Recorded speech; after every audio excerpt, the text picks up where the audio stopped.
मंडळी सध्या नवनवीन धाटणीच्या नव्या मालिका प्रेक्षकांच्या भेटीला येत आहेत. अशातच ज्या जुन्या अभिनेत्री आहेत त्या पुन्हा एकदा प्रमुख भूमिका साकारताना दिसत आहेत. तर नांदा सौख्य बरे या गोजीरवाण्या घरात, एका लग्नाची तिसरी गोष्ट यासारख्या मालिकांमधून लोकप्रिय झालेली अभिनेत्री ऋतुजा बागवे बऱ्याच कालावधीनंतर मालिका विश्वात कमबॅक करताना दिसणार आहे. तर मराठी कलाविश्व गाजवणारे अनेक कलाकार सध्या हिंदी मनोरंजन विश्व गाजवत असल्याचं पाहायला मिळतं. यामध्ये गौरव मोरे, हेमांगी कवी, कुशल बद्रिके, अभिज्ञा भावे या कलाकारांपाठोपाठ आता आणखी एक अभिनेत्री हिंदी कलाविश्वात आपलं नसीब आजमावताना दिसणार आहे. तर नाटक, मालिका, चित्रपट अशा तिन्ही माध्यमामध्ये आपल्या अभिनयाचा ठसा उमटवणारी लोकप्रिय अभिनेत्री म्हणून ऋतुजा बागवेला ओळखलं जातं.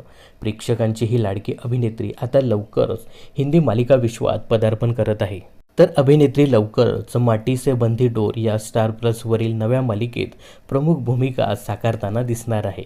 या नव्या कोऱ्या मालिकेत ऋतुजा वैजू हे पात्र साकारणार आहे. याचा प्रोमो लवकरच प्रेक्षकांच्या भेटीला येणार आहे. तर या नव्या मालिकेत हिंदी टेलिव्हिजन विश्वातील आघाडीचा अभिनेता व बिग बॉस फेम अंकित गुप्ता हा प्रमुख भूमिका साकारणार आहे. त्याच्या पात्राचं नाव रणविजय असं असेल. या नव्या मालिकेविषयी अभिनेत्री सांगते की मी कित्येक दिवसापासून चांगल्या भूमिकेच्या शोधात होते. नाटक, सिनेमे करत असताना मला मालिकेत पुन्हा एकदा काम करावंसं वाटतं. तर पडद्यावर सतत दिसणं ही कलाकाराची गरज झालेली आहे.